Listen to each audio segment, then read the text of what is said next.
angle okay? Yes. Hello, everyone. Thank you for joining us today. We will get started in just a minute. While we're waiting to start, if you will type in the chat your name and your role and where you're from, that's always helpful to see who's here with us today.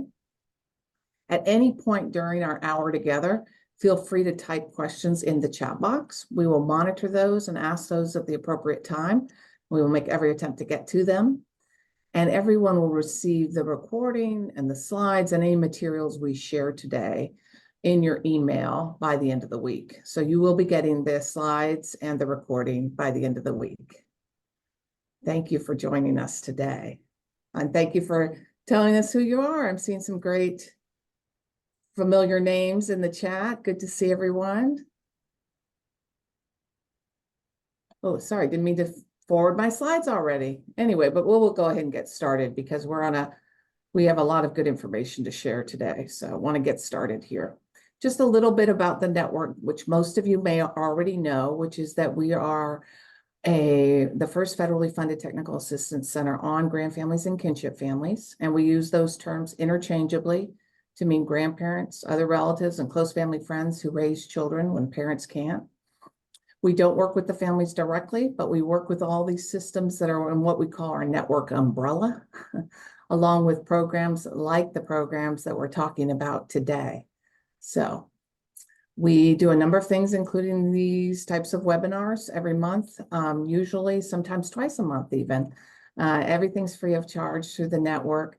We respond to individual requests for assistance. So if you want to complete that form there on the right, there's a link to it, you'll get it. And you can ask us anything and we will get back to you.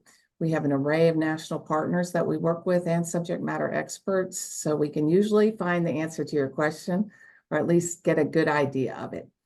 Our website, which is linked there, has a number of resources. And this, including what we're going to be talking about today, which are these exemplary kinship programs. So we went out last year around the country and visited programs that had applied to us through a rather rigorous application. And then the staff and partners and subject matter experts, at least 2 to each program, visited, talked to caregivers, talked to staff, and talked to other partners and stakeholders in 3 separate groups, and really kind of learned a lot about these programs, and then wrote them up in summaries, which you can find at that link that is on this slide. And you will see all of 3 programs that we're going to discuss today, in addition to other programs that have earned this exemplary designation. This is our website, which houses it. And if you go to that resource library tab there at the top, you will see those exemplary programs and all 3 that we're going to discuss today. And please stay in touch with us, stay connected. You will get automatically signed up for our monthly newsletter as an attendee today, but feel free to share this QR code and link with anyone else who would like to sign up for our free resources. And also please follow us on LinkedIn because we're constantly posting and sharing materials that way as well, because our newsletter only comes out once a month. So with that, it is my privilege to turn over the webinar to Jackie Payne from Atlanta Legal Aid that has been working on behalf of kinship families and for kinship families for decades. So Jackie, I will turn it to you. Thanks, Anna.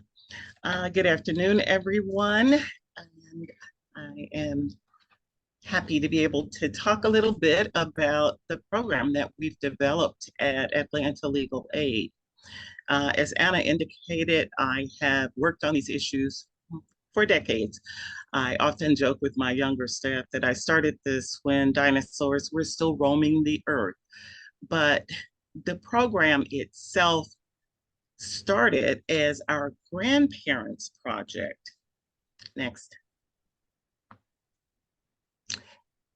We, in the late 90s, noticed that we were having a lot of grandmas and grandpas come in. At that point, I had been doing family law cases at Legal Aid for about 20 years. And I would do an occasional adoption, but we were not doing a lot of those, and we weren't really doing any guardianships for children at that point. But as more and more folks came in saying, "Can somebody help me?" We started to develop our program.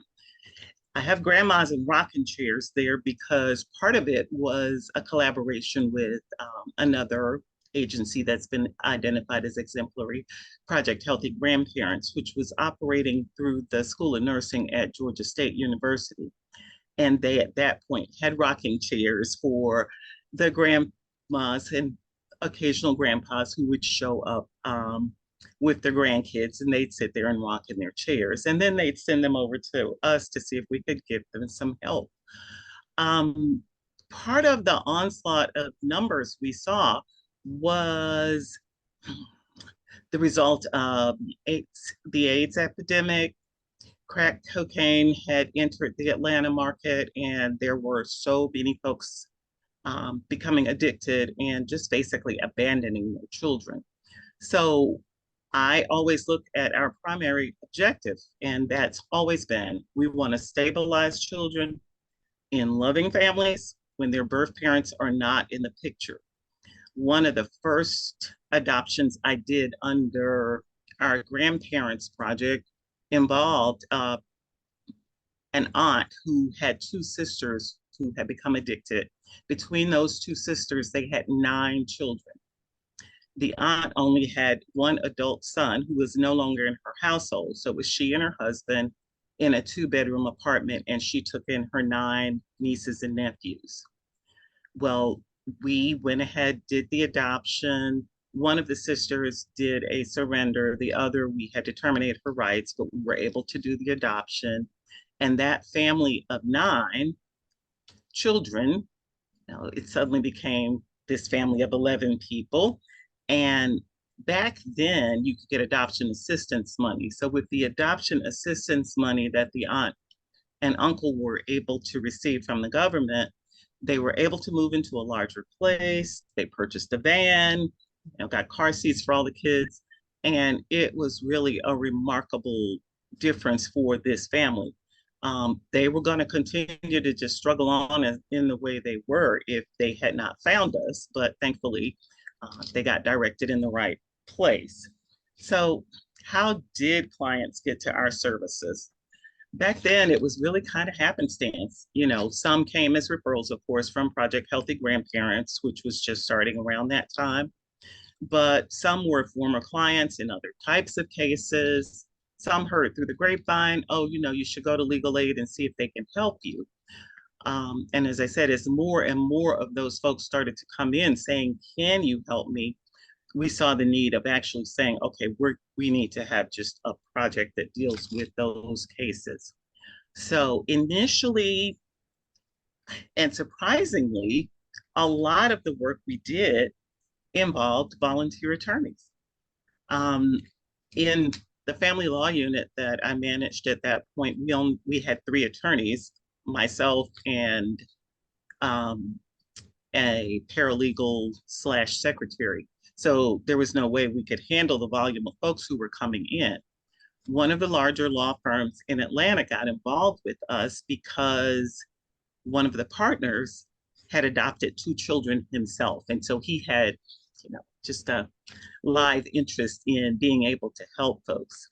And he and a younger attorney in their office, who also was just interested in learning, would come over and they would take whichever cases we gave them as volunteers.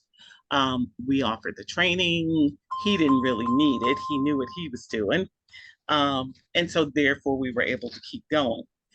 Now, today, things have changed a little bit, and I'm going to speed up because we are on limited time schedule here, but I just wanted to quickly talk about who our clients are today and how they get to us. They, of course, have to be income eligible for legal aid. So for those of you who are with LSC funded programs, you know that. However, we have been able to get some special funding. We get funding through VOCA for children who have been witnesses or victims of criminal acts. And we get funding through actually through our administrative office of courts, through our Supreme Court.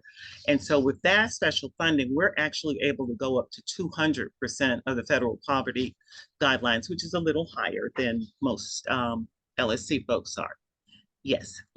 Um, and so they have to be caring for children that are not their birth children.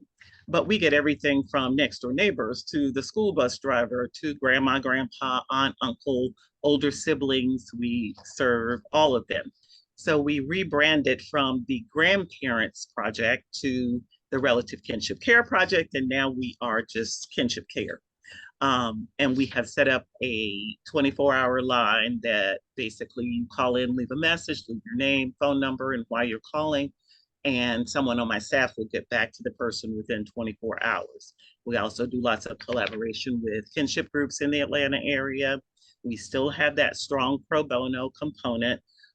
We have two major law firms in Atlanta that provide attorney support, and we do training for them twice a year. We also have folks in private practice who will say, yeah, I'll take a case. You know, I go to the family law breakfast for the Atlanta bar and the Cobb County bar, and I tell them about our project, and we get volunteers. We also take referrals from other offices in the 5-county Atlanta area, and we collaborate with Georgia Legal Services because Georgia is a huge state and we have 159 counties. But all the cases basically start with us and then they get sent out from our office and my unit across the state to other offices. I'm going to stop now and we can cover a little more when we get to our roundtable group discussion, but I want to give everybody else a chance to talk about their programs. So here we go. Thank you, Jackie. And I'm pleased to turn it over to Alyssa, I believe. Alyssa Craven from Utah. Thank you, Anna. My name is Alyssa Craven. I'm the Grandfamilies Director at Children's Service Society of Utah. Children's Service Society is the oldest child welfare nonprofit in the state of Utah. We were founded in 1884 as a day nursery. We have 5 programs that we're running currently, with a 6th that's kind of in between a couple of our programs. But a lot of those programs have run for various years. Our adoption program is our longest standing program. And then we have some other ones that you're welcome to check out on our website. Our Grandfamilies program was established in 2002 in Salt Lake County. And we've been offering support services to kinship families since that time. Since 2002, we have also opened up additional offices throughout the state. We are open currently in 8 offices, with a 9th office running through Wasatch Behavioral Health. They run our Grandfamilies program there, and then we're actually working with them on making a transition for Utah County to be run under Children's Service Society as well. In the counties, you'll see on the map, the green is where we are currently located, with Utah County in yellow, also served through Grandfamilies. And then all of the outside counties are served through virtual services through our Salt Lake office. So through Zoom meetings, phone calls, email, we are able to offer all of our same services to outside counties as well. Grandfamilies is currently receiving funding through the Title IV-E federal funding, as well as Utah legislature. And we also receive other grants and contracts that help us run our program. Next slide. Our services are broken down into 4 different categories. Our case management services, which is the bulk of what we do.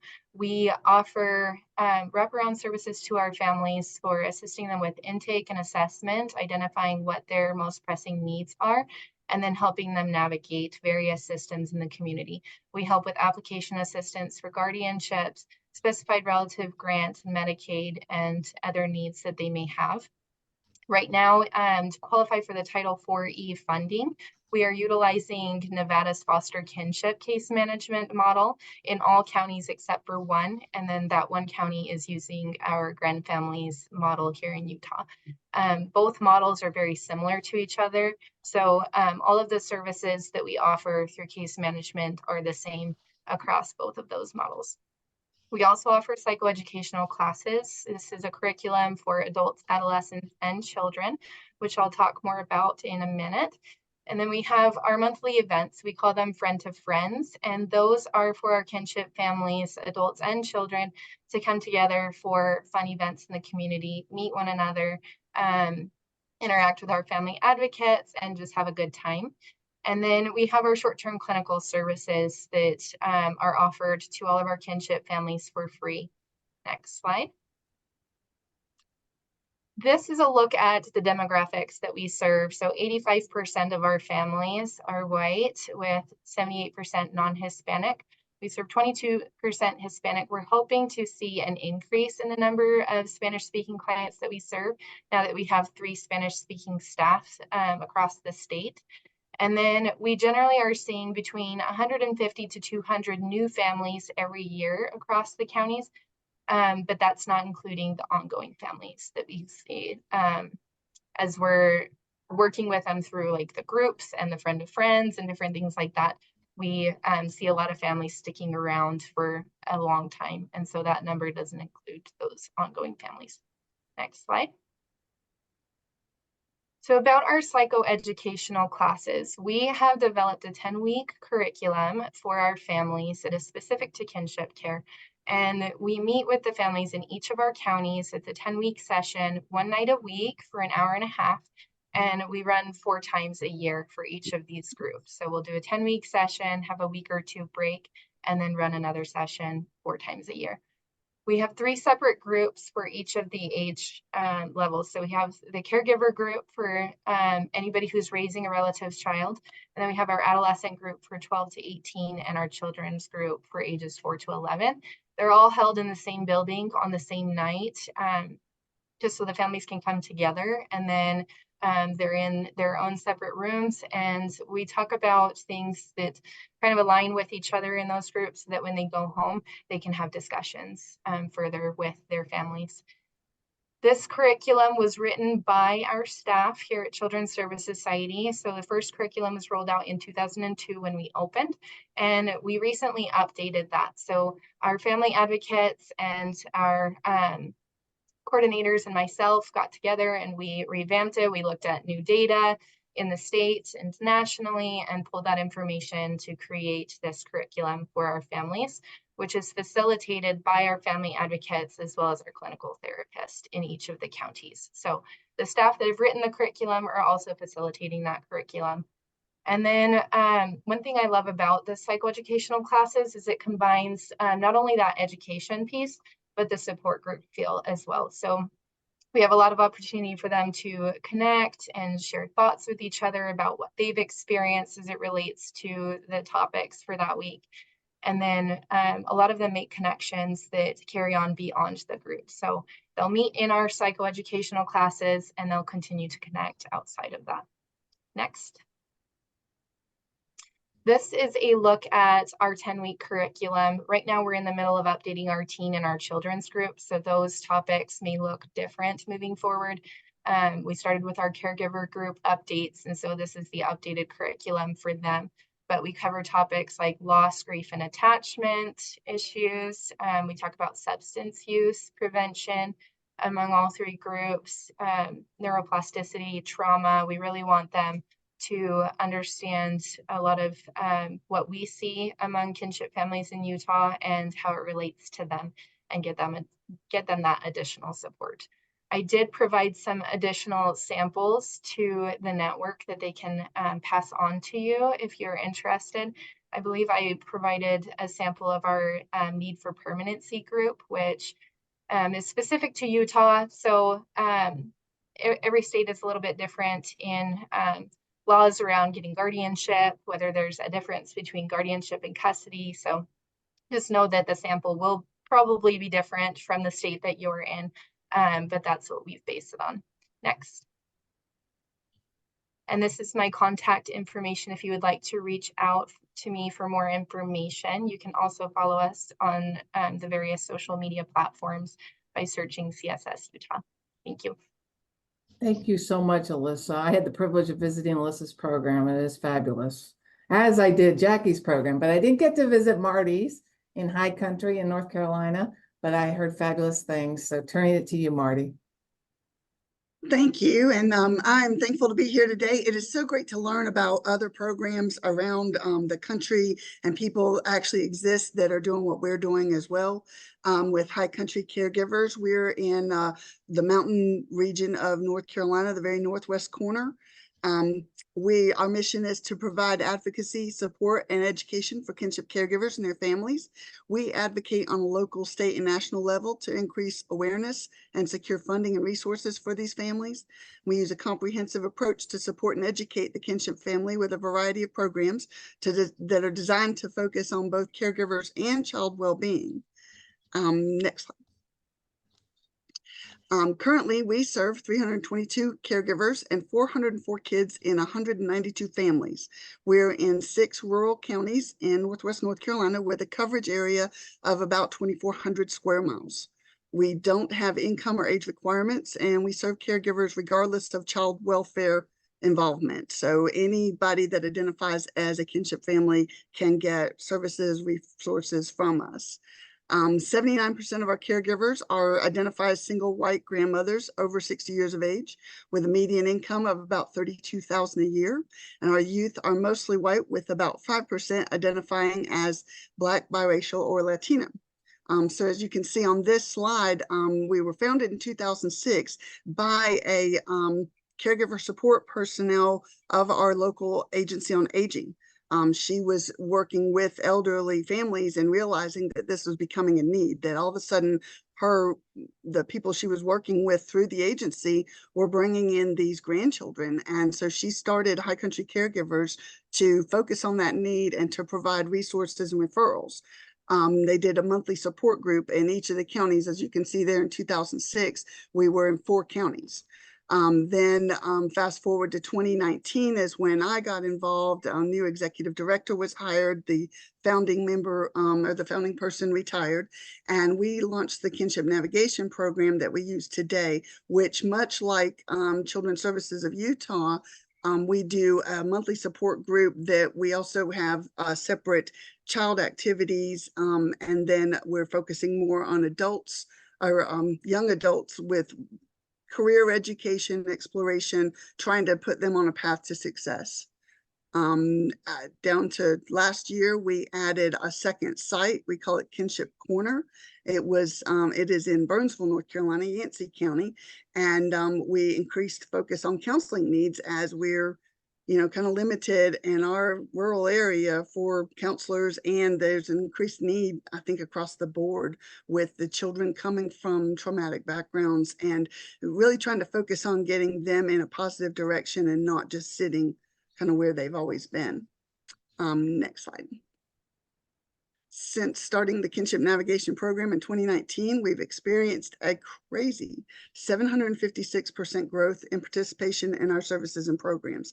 And part of this is attributed to the fact that we are not just referring to our families to other places. We are walking with them on this path, and we are walking them through how to navigate the court systems, the social services systems, school systems, and we're working directly with families through our kinship navigators. Our Caroline Johnson is our Master's of Social Work, and she does a tremendous job working directly with, she knows every single kid.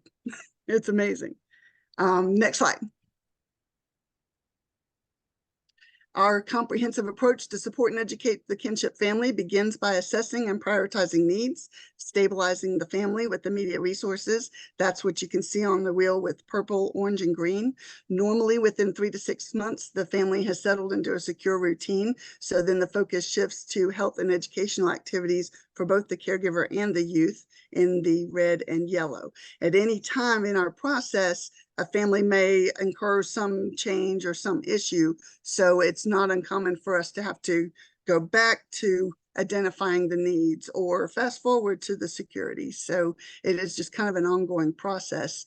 We stay with our families throughout the time that they're together. As long as they want to interact with us, we interact with them. Next slide. And with this, we strive to secure permanent kinship homes by offering support for caregivers via monthly support groups in each county. We have weekly caregiver-led coffee chats and respite during youth activities.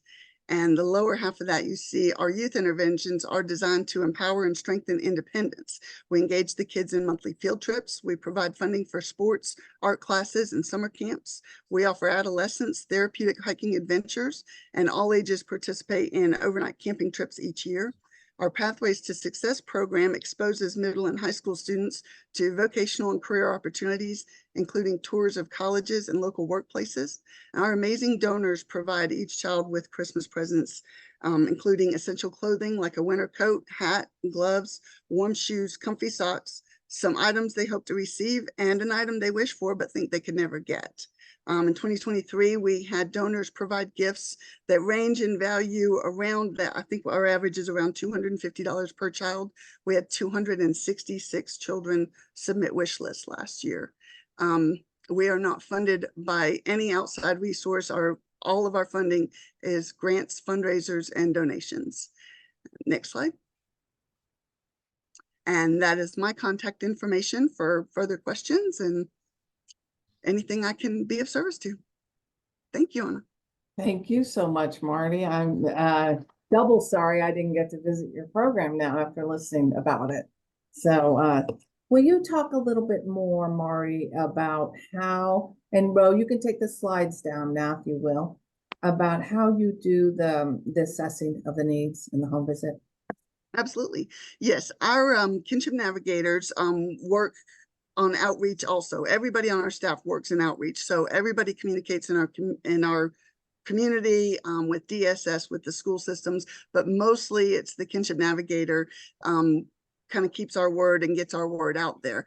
Within 7 days of initial contact, that is when DSS makes a referral or we find out about a family, we do an in-home assessment that helps. It gives the navigator the ability to determine physical needs. We are in a rural area where we have something called rural pride. Nobody here has any problems, and everybody thinks they're the only one that's experiencing this in their life. They're embarrassed and they're struggling emotionally in a lot of ways. So as I said, the in-home visit helps determine the physical needs the family may not normally discuss, and the kinship navigator is able to quickly build a rapport with the caregiver. With that assessment, clearly it's demographic information and all about the children and where they came from and how they came to be in this position. But we also implemented 3 tools at this first assessment. Then in quarterly intervals, we measure the family for stability and improvements. And those tools are the family resource scale that was put out by Leet and Dunst, the perceived stress scale from Cohen and Williamson, and then the protective factors survey from the Friends National Center for Community-Based Child Abuse Prevention. We're using those as measuring devices because our clinical staff, we meet weekly and discuss what's going on with our families, where are our plans of care. We have to prioritize. Some families may immediately need housing help or a bed for these children, and other families need legal services first to help them secure documentation so they can take them to the doctor or get them enrolled in school. So it just depends on each family has ultimate first needs. We assess those and intervene on that first, then we move to the next set. And at the same time, we're on a monthly schedule of, okay, what's happening next? Or right now, our next focus will be summer camps. Who needs summer camps? Where are they going? What's available to them? That sounds great, Marty. They're lucky to have you. Alyssa, will you talk a little bit more about how you assess the caregiver's needs when they first come to you? Yes, so we have developed a pre and post survey for our families. So prior to intake, when the family first contacts us, our family advocates are sending them this pre-survey to evaluate where they're at, what are their most pressing needs. A lot of it is focused around the 5 protective factors. So what are their concrete needs? How are the parents or their caregivers doing as far as their resilience, their just how they're feeling and coping with everything. And then once they've completed that pre-survey, our staff begin to work with them. So then at intake, our staff are evaluating those needs and finding them resources and helping them connect. After 12 weeks of service with the Grandfamilies program, we then send them the post survey, which is very similar to the pre-survey, to evaluate how they're doing, where they've improved, have our services been able to help them. If there's additional things that they haven't been able to achieve yet, for example, they identified guardianship as a need and maybe they haven't gotten it by that point, what additional resources can be offered to help the family through that. So that's our main assessment, is the pre and post survey. And Alyssa, I know you have a growing Spanish-speaking staff. So when you have Latino grand families come to your attention, you're able to do that assessment in Spanish. Is that right? Yes. So our Spanish-speaking staff have translated the pre and post surveys into Spanish, so they're receiving it in their language. That's great. That's great. Thank you. And Jackie, I got to learn a little bit about how the paralegal does the screening. Will you talk a little more about that? Sure. Ours goes a little bit differently, of course, because we are a law firm, but we try to provide, all of the services as much as we can, most of that through referral. So during the intake, which is the initial contact after the person calls in on their kinship care line, my paralegal there takes all of the income information, number of folks in the household, the relationship, and then we've developed what we call our kinship checkup, which basically goes through all of the issues that a kinship family might be facing. Education issues as far as school enrollment, problems with public benefits. We often have relatives or other caregivers where the parent is still receiving the benefits and they have nothing. So we assist them with that. Housing issues they may have encountered. Some of them are in senior housing and so therefore should not have children there with them. So trying to deal with that and negotiate those issues. We basically just go through, identify each of the problems that they may be dealing with, and then figure out which of those we can assist them with, and then what other agencies we can get them to that will be able to do it. We do have kinship navigators in Georgia, but they're spread far and thin across the state, because as I said, we have 159 counties. Right now, we only have 5 kinship navigators through the state agency to kind of guide folks through applying for benefits and doing all of those things. So we try to assist them as much as we can with those things. Sometimes we have someone who can't figure out the computer system, so one of us can sit down with that person and go through it. We also have some volunteers who will assist with those applications, and we try to set that up quarterly so folks know that they can access someone who can guide them through. Our system is Gateway, through the Gateway process, though, to apply for benefits. Once the intake process is done, then the case gets passed on to our screening attorney, who does a sort of second level assessment. And from there, we figure out, yes, this is going to be an ongoing case. Let's get it assigned to one of us for full representation. We also, if it's a county outside of our main service area, which is the 5-county metro Atlanta area, we send it over to Georgia Legal Services to see if they have someone available to provide direct assistance. In instances where there isn't anyone, because with 159 counties, there's not someone for every county. Many counties don't even have attorneys, what less legal services attorneys to represent folks. We then provide pro se. We've developed several packets of information that we can then send out to them, kind of walk them through what they need to do. and then have them contact us back, if they have additional questions, or also when they get their court order to let us know that, yes, it worked. Thanks for giving us that. We never would have been able to do it. So yeah, that's how ours goes. Yeah. And as I remember from my visit, you're able to leverage the assistance you provide through this robust network of volunteer attorneys that your staff train to handle Yes. cases, Yes. right? In fact, we've got a training coming up. I think it's either this week or next week.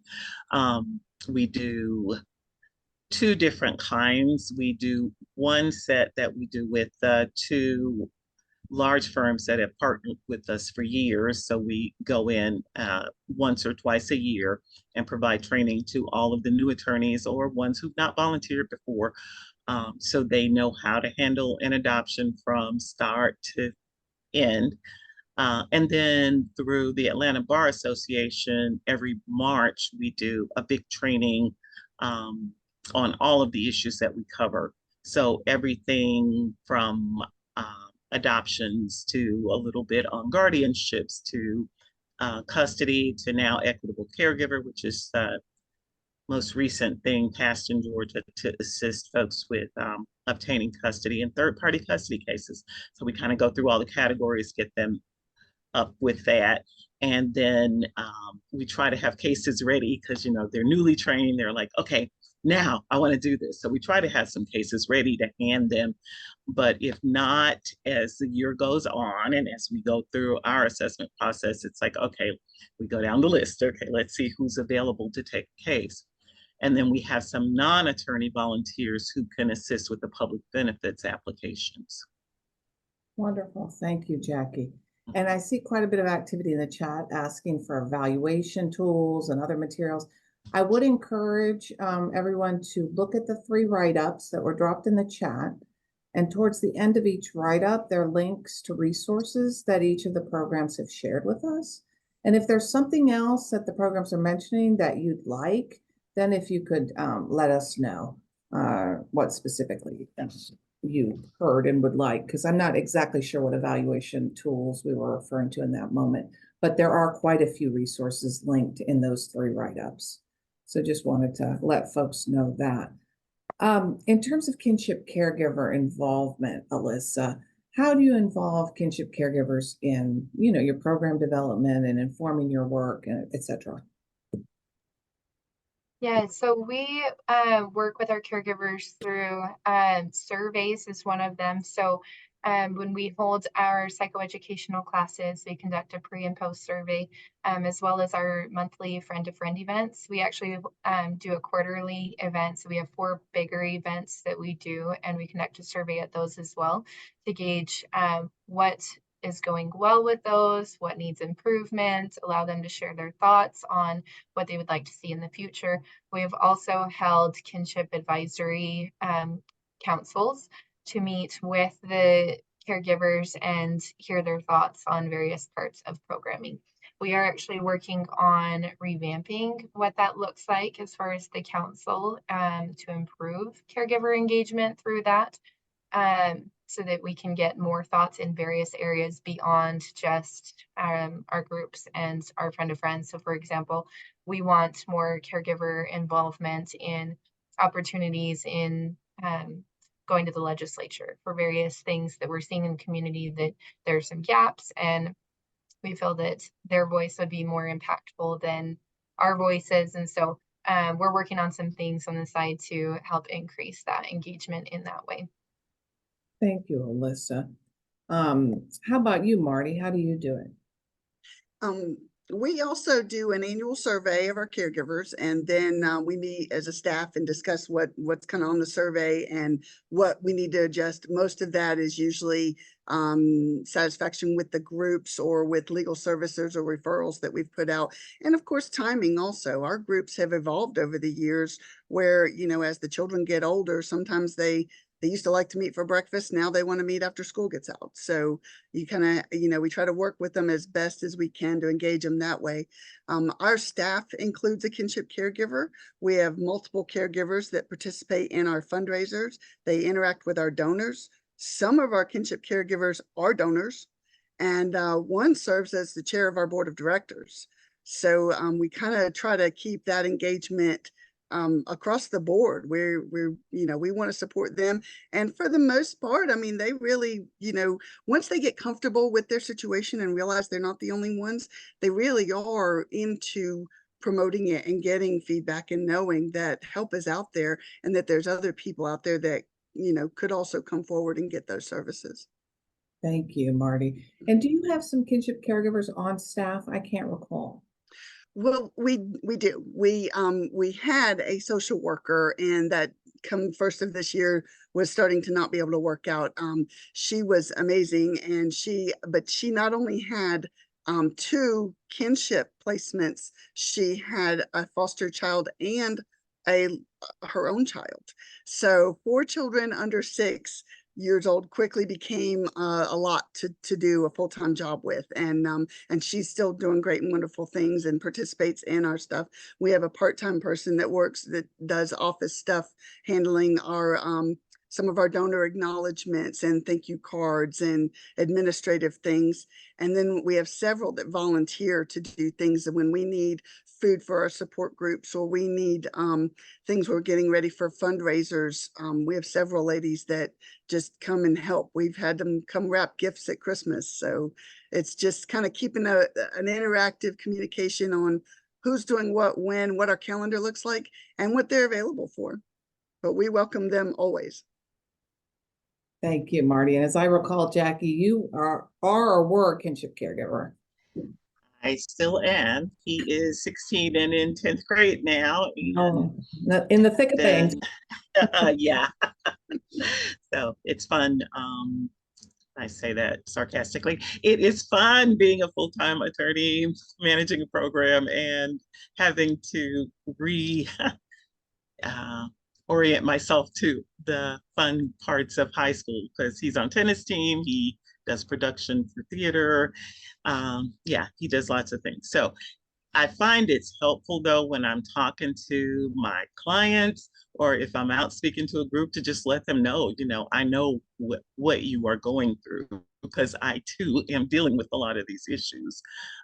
Sometimes it makes them just relax and they feel like, okay, I can talk to her. So yeah, and our senior paralegal, Rachel, has also been serving as a caregiver part-time for her brother's child. So yeah, we kind of have the live experience to add to what we know as attorneys and paralegals. Yeah, and having the kin on staff is a huge strategy, as well as all the other things you're doing. And I dropped a resource in the chat that we developed at the network about engaging kin caregivers in all aspects of decision making. We do that here at the network, and it has just been proved invaluable. We've got some great questions in the chat, but I have a few more questions, and then we will get to those as well, I promise. I know all 3 of your programs do an exceptional job of partnering with other community providers. Do you have any keys to those successful partnerships that you would like to elevate? And I'll start with you, Alyssa. Yeah, so we found that community partnerships is crucial to the work that we do as kinship navigators. And so being actively involved in what others are doing is a great idea. What we like to do, especially at our Friend of Friends, we invite community partners to come and table at our events so that they're able to share resources with our families that maybe fill the gaps that we aren't able to fill. Another thing that I would recommend is connecting. If you have a state kinship coalition, be actively involved in that. If you don't have a kinship coalition in your state, maybe look into the possibility of establishing something and being at the forefront of that, and connecting with other leaders in the community that work closely with kinship families in various capacities. So those would be my main suggestions in getting involved with community partners. Thank you, Alyssa. And how about you, Marty, especially within the rural context, which I know can get more challenging? Well, our success can mainly be attributed to staff that are invested in the mission. Everyone, including our board members, raise awareness everywhere they go. Everyone asks for support. Everyone promotes our programs. We regularly interact with as many public and private sectors as possible in our communities, from Chamber of Commerce events to DSS and school presentations. We talk to church groups. We even have donors that do dinner clubs and promote us, you know, within their groups of friends. We make it a point to not duplicate services while engaging and supporting the family service agencies in our communities. So we really have to work together with other nonprofits on, you know, who's offering what and what's available out there, because we're all on limited resources no matter what. So it's easier to refer a family and walk them through a process of signing up for something that they qualify for in another place than if we can't find a single resource, then we'll go out and talk to our donors and we'll find that resource for them. But for the most part, our community really works together. Our fundraisers are a lot of fun, and that engages our business community and keeps, and like I said, the Chamber of Commerce meetings, we're members of the Chamber in 5 out of 6 counties. And I think that's only because that one county doesn't really have one. So we're engaged with those people at all times. Here's what we're doing. Here's what's coming up. You know, here's what the kids are experiencing right now. And we tell that story really everywhere we go. So smart. Thank you, Marty. How about you, Jackie? Any keys to your partnerships? Just like everyone else, you know, we work closely with all of the kinship groups in our community. We go out, we do presentations, we're in the school system, the back to school events that the counties have each year, we table at those. And this year, we're actually going to try and do our own in June. We usually do a back to school book bag drive and, you know, get lots of equipment and book bags from attorneys throughout the counties in the metro area. But this year we're doing it a little differently. We're going to do a back to school sort of resource fair. And so we will have all of the community groups that we collaborate with, Project Healthy Grandparents invited, the DFACS workers, the kinship care navigators, folks from DAS, our Department of Aging Services, folks from our DCAL. I have to give all the alphabet soup out and hope everybody knows what all these things are, but they handle our CAPS program in the state. So all those folks will be there tabling, and then we'll have some school supplies as the folks walk through. They can talk and get all the information they need, and then pick up some supplies for their kids at the end. So yeah, and not feel alone, like that they're right. Like them in the community. Yeah, and basically the alphabet soup, as I understand it, that Jackie was giving is child welfare, it's aging, it's public benefits. So it's a number of government agencies, which I know you all do a great job of collaborating with. What is, and let me start with you, Jackie, one piece of advice you'd give to another program that's interested in starting something, you know, legal services like, and it can't be exactly like, or I guess it could be, but anyway, like yours. Yeah. I like to think that our program is something that could be replicated or duplicated in other legal services organizations. But I always say start small. I used to go out and do my little presentation and announce that we were the small but mighty group, because we either had just me and a paralegal or me, one other attorney and a paralegal, but we were still doing the work. But as the word got out and the numbers increased, we were able to expand our funding. So, you know, the VOCA funding and then the court funding through the Supreme Court, those things came about as a result of folks hearing about what we were doing and wanting us to be able to do more. Most of our client population are folks who are not involved in the system. These are the folks who get called up by DFACS in the middle of the night to be told, oh, we've got your grandkids here and they said this was your number, can you come pick them up? Otherwise, we're going to put them in the system. So those are the folks that we get, the folks who don't have juvenile court cases going usually, or deprivation matters happening. They're the folks who just are just startled and stymied and trying to figure out, where do I start? What do I need to do? So knowing that that's the population we serve, there's funding available out there for those folks, more than you would imagine. So I would say, make sure you look for that funding, look for the grants.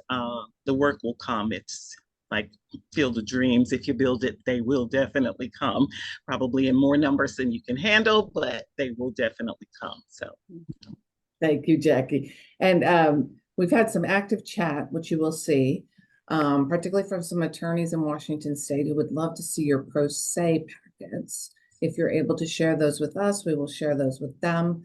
And I will say, I'm going to drop in the chat.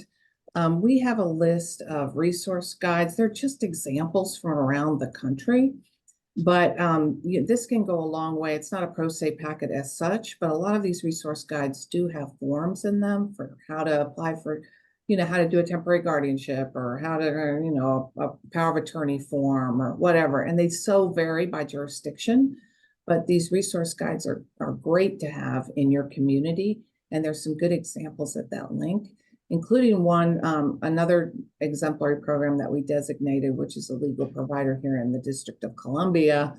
And they have a lovely resource guide, which I encourage you to look at there too.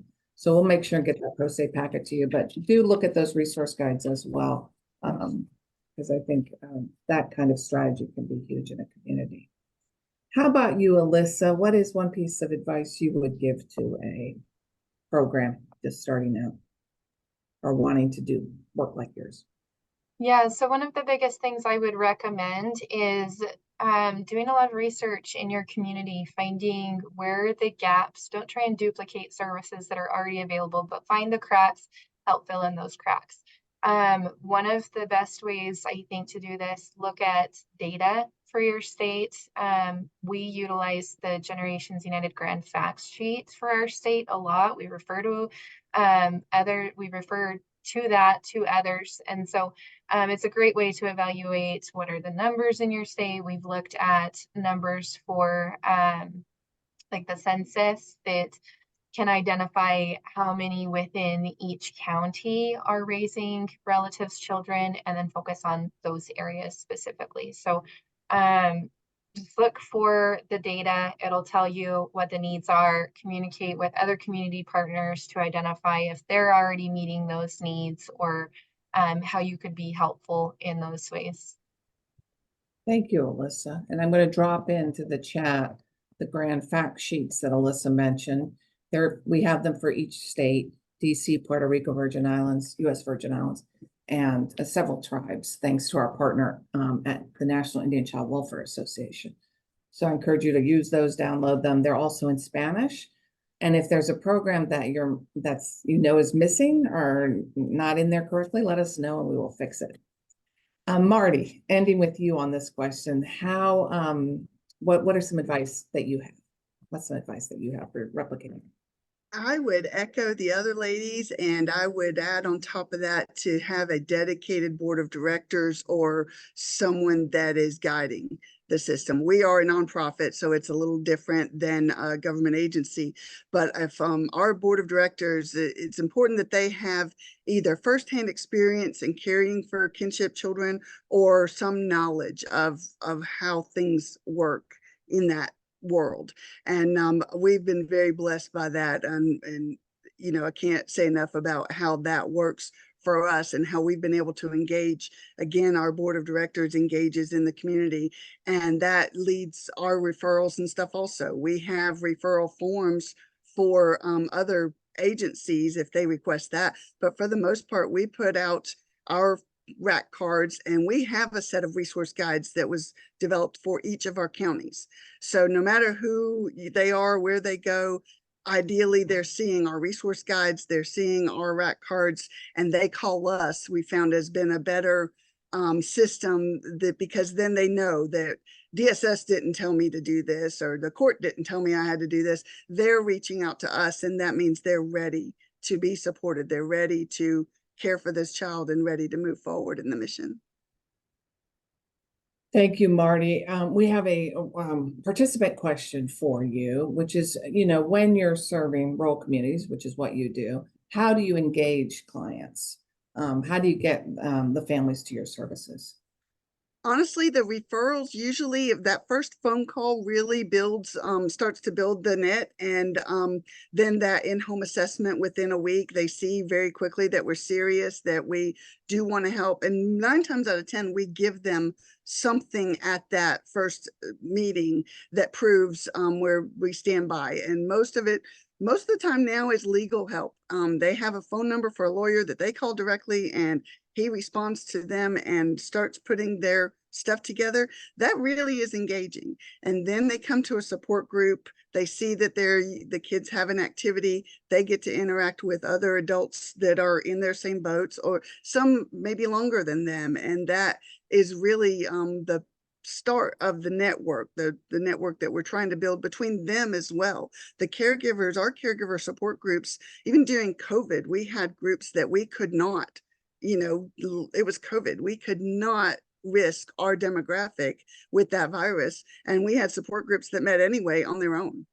They call each other when they have a problem. They engage each other. So we do these field trips every month. This child tells a friend at school, that kid goes home and tells their grandmother. Next thing you know, we've got another grandmother coming to our group, or one tells another that they met at the grocery store. It's really a lot of word of mouth versus we are about, I think in the very beginning in 2019, we were a lot more DSS and school referrals. And now we're probably leaning on the 50-50 side of word of mouth between the caregivers and working through the schools. The schools and the DSS offices really see firsthand this, what is happening with the children. And DSS now, with our relationships we've been cultivating over the years, a lot of times they will call us first and say, hey, this isn't even a question. If you guys can go ahead and help this family, then we can move on with our caseload. So that's a really nice place to be in. That's great. Just building on that, and we just have a minute, but if you all could give me kind of rapid fire answers, because this is such a great question and I don't want to leave it hanging in the chat. Jackie, how do you build trust with families? Especially since you work with child welfare, you work with public assistance agencies, how do you build that trust? Just in 30 seconds, if you can. 30 seconds. I can't do 30 seconds. There it goes right there. No, no, but just being open and honest with folks about this is how it goes. This is what you can expect. And then following up on that so they know they can trust what we are saying we're going to do, and then we do it. And word gets passed around. You can go to them. They will help you. So we definitely heard that amongst the caregivers we talked to. How about you, Alyssa? Anything to add there? Yeah, so Grandfamilies, we are a no strings attached free service to families, and we really try to emphasize that we're just here to support. Whatever level of support they're needing, we're there to help them. So we do see a lot of nerves when families come in for the first time. A lot of them think we are involved as similar to DCFS. We work closely with them. We're honest about that, but we're not just communicating everything they tell us to other agencies. So we try to build that trust through just those daily connections with case management services, following up with them on the resources, just reassuring them that we're there to help with whatever they're comfortable with, whether it's getting into the support groups, if they're nervous about that, trying to identify what content, what ideas we think would be helpful to them. But if they're really pushing back and not wanting to go that direction, then we find other ways to support them. So really, it's just a matter of meeting them where they're at and letting them know that we're just there to walk every step with them if they're willing. And I'm hearing follow through from both of you, really walk the talk. How about you, Marty? Close us out. I would agree with both of them. And I would add to that, when you meet people where they are, it takes a little bit of social awareness. We are totally strings free, but more so we are judgment free zone. We don't care. We have no personal attachment or any reason to judge or, in any way make someone feel uncomfortable, even if it's their child or their grandchild. that everyone is in some kind of a crisis mode when we first meet. So when we meet them where they're at and we follow through with what we say we're going to do and they feel safe when they're with us, that's what's most important. Thank you so much, all three of you. This has been so enlightening. And I hope that all the participants look at the write-ups because there are a number of good resources, excellent resources in there as well. And as you'll see in the chat, if you would just complete this brief survey about our webinar and stay connected with us through LinkedIn and through our resources, and stay on the lookout because this week we are going to be rolling out through our newsletter a number of additional exemplary kinship programs, so including Project Healthy Grandparents and Project Grand in Atlanta. So thank you all for joining us today.